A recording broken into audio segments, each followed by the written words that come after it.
గత నెల రోజుల్లో లష్కర్ ఎ తోయిబాకి జైషే మొహమ్మద్కి సంబంధించిన స్లీపర్ సెల్ నెక్సెస్ని మన వాళ్ళు బస్ట్ చేశారు. గుజరాత్లోను రాజస్థాన్లో 8 మంది, గుజరాత్లో 8 మంది, రాజస్థాన్లో అటు ఇటుగా అంతమంది.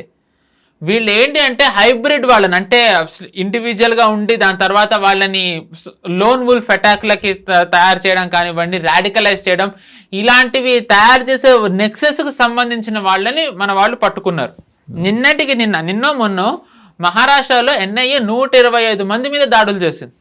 ఆన్లైన్ ర్యాకెట్లు వీళ్ళు నడుపుతున్నారు రాడికలైజ్ చేయడంలో. ఇదివరకట్లాగా ఇప్పుడు గుంపు కింద ఒక ప్లేస్ లో మసీదులో మదర్సాలో ఉండి వీళ్ళు రాడికలైజ్ చేయగలరు. ఇప్పుడు మనకి దురదృష్టవశాత్తు ఆన్లైన్ చాలా వచ్చాయి, డిస్కోడ్ యాప్ అని చెప్పి, టెలిగ్రామ్, వాట్సాప్, వీటిలలో. సో వీళ్ళు ఆ మాధ్యమాలు వాడు ఏం చేస్తున్నారంటే యువతని ఆకర్షించి వాళ్ళని రాడికలైజ్ చేసేస్తున్నారు.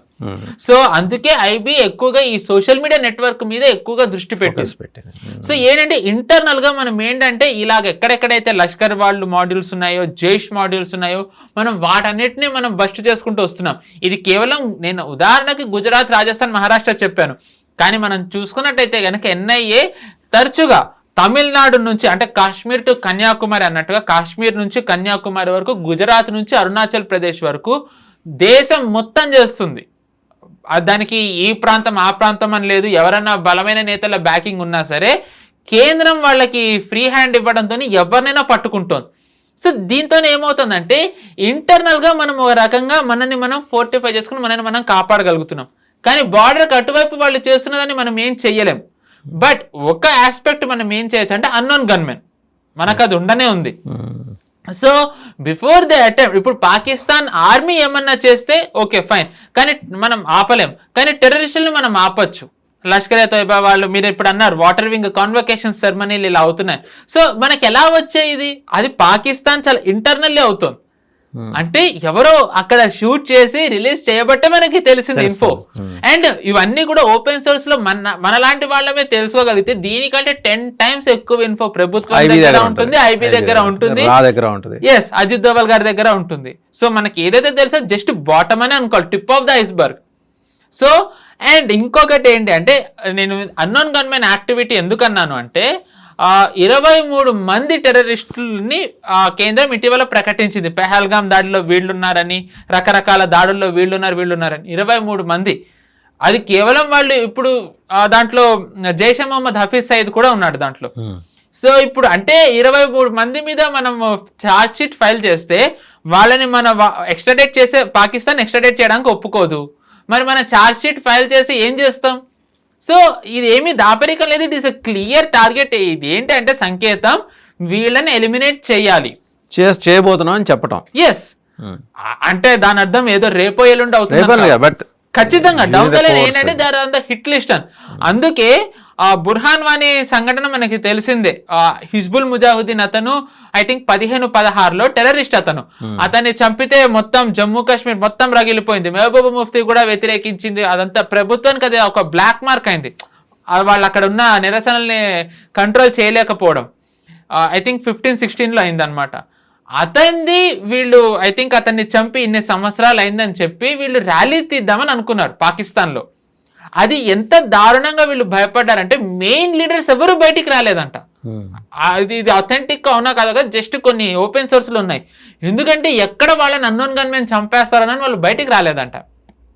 ఎందుకు వాళ్ళకి అంత భయం అంటే ఇది ఎఫ్ఐఆర్ ఐ మీన్ వాళ్ళు ఛార్జ్ షీట్ ప్రకటించిన తర్వాత ఇద్దరు లష్కర్ ఎ తోయిబా వాళ్ళని, జైషే మొహమ్మద్ వాళ్ళని అన్నోన్ గన్మెన్ చంపేశారు. నిన్నో జైషే మొహమ్మద్ లీడర్, అతను పొలిటీషియన్ అండ్ అతను ఒక బిజినెస్ మ్యాన్ అక్కడ. ఎస్, అక్కడ అతను బిజినెస్ మ్యాన్ అంటే ఏంటి, క్లియర్ గా జైషే మొహమ్మద్ కి ఫండింగ్ ఇచ్చారు. ఫండింగ్ చేసి అతన్ని అన్నోన్ గన్మెన్ కాల్చి చంపేశారు. ఇది జరిగిన రోజులు నిన్న మొన్ననే జరిగింది. ఎస్, అంటే మీ భాషలో కనెక్ట్ ద డాట్స్ చేసుకున్నట్టయితే అంటే ఏంటంటే బౌంటీ ప్రకటించారు, మన వాళ్ళు అఫీషియల్ గా చెప్పారు, ఇప్పుడు చేస్తున్నారు. సో మనం ఇప్పుడు నేను అంటున్నాను నాకు నా దేశం అంటే ఇష్టము, నేను నా వాళ్ళకి క్రెడిట్ ఇవ్వాలని కాబట్టి నేను ఇస్తున్నా. కానీ నిజంగా ఇప్పుడు పాకిస్తాన్ ఎవరి పేరు చెప్తుంది? జైష్ వాళ్ళని చంపారని చెప్పలేదే. సో పాకిస్తాన్ ఏంటంటే పోతున్నారు, వాళ్ళు క్లెయిమ్ చేసుకోలేరు ఇది జరుగుతోందని చెప్పి. అక్కలేక మింగలేక పరిస్థితి. ఎస్. సో ఏమవుతుంది దీనివల్ల, ఈ జైష్ లష్కర్ నెక్సెస్ ఏదైతే ఉందో అది వీక్ అవుతోంది. ఈ ఆపరేషన్ సింధూర్ తర్వాత చాలా మంది మన వాళ్ళు ఏం జరిగింది, ఎందుకు మళ్ళీ చేయట్లేదు అని అంటున్నారు. టు బి ఆనెస్ట్, మనం గనక గమనించినట్టయితే ఏడాది అయిందండి ఆపరేషన్ సింధూర్ చేసి. ఈ ఏడాది మొత్తం మన వాళ్ళు ఆపరేషన్ సింధూర్ చేస్తూనే ఉన్నారు. అది ఫ్లైట్లలో వెళ్ళలేదు, అన్నోన్ గన్మెన్ రూపంలో వెళ్ళింది. దానికి ఒక బెస్ట్ ఎగ్జాంపుల్ ఏంటంటే మురీద్కే, మనకి తెలిసిందే, one of the largest hit centres operation Sindoor. అప్పుడు టెర్రరిస్టుల యూనివర్సిటీ అక్కడే ఉంది కదా, అక్కడే మదర్సా. రంజాన్ రోజున ఆ హఫీజ్ సయీద్ కి చాలా క్లోజ్ అతన్ని క్లోజ్ ఎయిడ్. ఆ దురంధర్ సినిమాలో చూపించినట్టు నమాజ్ అయ్యి లేచి అందరినీ హక్ చేసుకుంటున్నాడు, మొగుడు పిల్లలు ఎవరో కాల్ చేసి వెళ్ళిపోయారు అతన్ని. కొన్ని వేల మంది ఉన్నారు అక్కడ, కొన్ని వేల మంది ఉన్నారు రంజాన్ రోజు. సో అంటే నేను ఇప్పుడు ఒక ఉదాహరణ చెప్పాను. నెలకి మనం చూసుకున్నట్టయితే కనుక పాకిస్తాన్ లో జైష్ కి లష్కర్ కి సంబంధించిన వాళ్ళు 2-3 పోతూనే ఉన్నారు. నార్మల్ టెర్రరిస్టులు కాదు వాళ్ళు, హ్యాండ్లర్స్, స్లీపర్ సెల్స్, రిక్రూటర్స్, ఇలా బిజినెస్ మెన్, ఫైనాన్స్ ఇచ్చారు, ఫండింగ్ ఇచ్చారు. దీని పర్యవసానం ఏమైందంటే ఈ ఏడాది కాలంలో Jaish Mohammed all time weak position లో ఉందండి.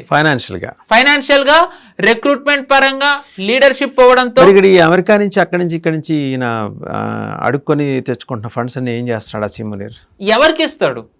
రిక్రూట్ చేసుకుంటాడు. ఆ రిక్రూట్ చేసుకునే వాళ్ళని బార్డర్కి వస్తే మనం చంపేస్తున్నాం, అక్కడ ఉంటే గనక సరే వాళ్ళని ట్రైనింగ్ ఇచ్చే వాళ్ళని చంపేస్తున్నాం.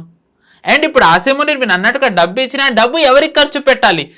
ఈ పీఓజేకే నుంచి తన ఫోర్సెస్ ని కాపాడుకోవడానిక, బలూచిస్తాన్ లో ఉన్న తన ఫోర్సెస్ ని కాపాడుకోవడానిక, ఖైబర్ పఖ్తూన్వాలో ఉన్న తన ఫోర్సెస్ నుంచి కాపాడుకోవడానిక, లేకపోతే భారత్ లో కుసుగొల్పడానికి టెర్రరిస్టులకు ఇవ్వడానికి ఎక్కడ పెడతాడు? ఇప్పుడు తన డబ్బు వస్తుంది, ఎక్కడ పెడతాడు తను? అండ్ అన్నిటికంటే ముఖ్యమైనది ఆసిమ్ మునీర్ ప్రాణాలకి రోజు భద్రత లేదు. మనం చూసుకున్నట్టయితే కనుక ఆసిమ్ మునీర్ ఒక మీటింగ్, ఇప్పుడు మనం ఆర్మీ చీఫ్ మీటింగ్ అని అన్నానండి నేను, ఇప్పుడు ధీరజ్ సేఠ్ గారు వెళ్ళారు, ఆయన బార్డర్ ఏరియాకి వెళ్ళారు, బార్డర్కి వెళ్ళారు. ఆయన ఓపెన్ గా అంటే జస్ట్ ఓపెన్ ప్లేస్ లో చేసుకున్నారు మీటింగ్, ఆయనకు అంత ధైర్యం ఉంది. కానీ ఆసిమ్ మునీర్ ఒక మీటింగ్ కనుక పెట్టినట్టయితే తను ఒక క్లోజ్డ్ డోర్ మీటింగ్, తను క్లోజ్డ్ షీల్డ్ లో ఉంటాడు. అంటే తను ఒక్కడే ఇక్కడ కూర్చుంటాడు, అవతల వైపు అందరూ కూర్చుంటారు, తనకి ఇంకా తను ఎవరితో అయితే మాట్లాడుతున్నాడో వాళ్ళకి మధ్య బుల్లెట్ ప్రూఫ్ గ్లాస్ ఉంటుంది. ఎవరిని అంటే తన సైనికులే తనని చంపాలని అనుకుంటున్నారు ఆసిమ్ మునీర్ని, అంత థ్రెట్ లో ఈ రోజు తను ఉన్నాడు. సో ఏంటంటే Pakistan is an all time weak position. వాళ్ళు పెంచిన లష్కరే జైష్ వాళ్ళు ఏమీ చేయలేకపోతున్నారు, రిక్రూట్ చేసుకున్నా వాళ్ళకి తెలుసు వాళ్ళు ఎక్కువ లాంగ్ టర్మ్ వాళ్ళు ఉండలేకపోతున్నారు, Jaish at all time weak position లో ఉందని. సో అందుకే వాళ్ళు దాడి ఏదన్నా జరిగితే భారత్ వాళ్ళ మీద దాడి చేస్తే కలుస్తారు అనే ఒక ఆశ ఉంది. ఎందుకుంది అంటే దీనికి మనం ఇరాన్ కి ఇప్పుడు జరుగుతున్న యుద్ధానికి ఒక ఉదాహరణ అండి. మనకి తెలిసిందే ఫిబ్రవరి 20న ఖమీనీని యుఎస్ ఇజ్రాయెల్ జాయింట్ ఆపరేషన్ లో చంపారు. కానీ కరెక్ట్ గా జరిగిన నెల రోజుల ముందర ఇరాన్ రగిలిపోతుంది, ఇంటర్నల్ టర్మాయిల్. ఇరాన్ లో ఏంటంటే బజార్ ఎకానమీ అని ఒకటి ఉందండి, అంటే వాళ్ళ లోకల్ బజార్ వాళ్ళు అనమాట. అంటే ఇరాన్ లో ఏంటంటే మనం చూసుకుంటాం షియా క్లెరిక్స్, ఐఆర్జీసీ ఇలాగ ఏదైతే ఈ ఎస్టాబ్లిష్మెంట్ బ్యాకింగ్ చేసే వాళ్ళు ఉంటారో వాళ్ళలో ఒకళ్ళు బజార్ ఎకానమీ అంటారు. అంటే లోకల్ గా ఉండే మార్కెట్ వాళ్ళు అనమాట. వాళ్ళు రకంగా స్లీపర్ సెల్స్ గా పనిచేస్తారు, వాళ్ళు నరేటివ్ స్ప్రెడ్ చేయడంలో పనిచేస్తారు, వాళ్ళు ఎకానమీని స్టేబిలైజ్ చేయడంలో పనిచేస్తారు. అలాంటిది సార్ వాళ్ళు కూడా ఏంటంటే ఇరాన్ ఎకానమీ ఎంత శాంక్షన్స్ వల్ల వీక్ అయిపోవడంతో వాళ్ళ మీద కూడా ప్రభావం పడడంతో ఈసారి వాళ్ళు కూడా ధర్నాకు వచ్చారు, ఏంటి రెజిమ్ చేంజ్ జరగాలి అని చెప్పి. జస్ట్ అంటే ఏంటంటే షియాస్ ఒక్కళ్ళు ఉన్నారు, సున్నీస్ వేరవ్వాలని కోరుకున్నారు, అజరీస్ వేరవ్వాలని కోరుకున్నారు, పార్సిల్ వేరవ్వాలని కోరుకున్నారు, అక్కడ ఉన్న వేరే వాళ్ళు ఎథనికల్లీ వాళ్ళు, రిలీజియస్ వాళ్ళు అందరూ వేరవ్వాలని కోరుకున్నారు. సో ఇది ఇంటర్నల్ గా జరుగుతూ ఉన్న టైంలో ఇజ్రాయెల్ యుఎస్ చేసుకున్న మిస్కాల్కులేషన్ వల్ల ఏమైంది, ఖమీనీని చంపడంతో వాళ్ళు అందరూ ఇప్పటికీ వేరు ఉన్నారో లేదో తెలియదు, కానీ ఏమైంది అదంతా సైడ్ లైన్ అయిపోయి అందరూ ఒకటైపోయారు. అట్లీస్ట్ చూపించడానికి కూడా నెరేటివ్ లో ఒకటైపోయారు. నిన్నటికి నిన్న ఖమీనీది ఫ్యూనరల్ ప్రొసెషన్ అయితే వరల్డ్స్ లార్జెస్ట్ ఫ్యూనరల్ ప్రొసెషన్ అయింది. ఐ థింక్ 1 కోటి మందో 1.5 మందో, వాళ్ళు 3 కోట్ల మంది ఎస్టిమేట్ చేసుకున్నారు, 1.5 crores పైనే వచ్చారు. అంత మంది, వరల్డ్స్ లార్జెస్ట్ ఫ్యూనరల్ ప్రొసెషన్ అయింది. అంటే అది ఎంత మిస్కాల్కులేషన్ అయిందో చూడండి.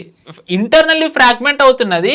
వాళ్ళు వాళ్ళ రెజ్యూమ్ చేంజ్ ఆపరేషన్ అలా చేస్తుంటే అయ్యేది, వాళ్ళు ఒక దాడి చేయడం ద్వారా అది మొత్తం స్కాటర్ అయిపోయింది, ప్లాన్ ఫెయిల్ అయిపోయింది.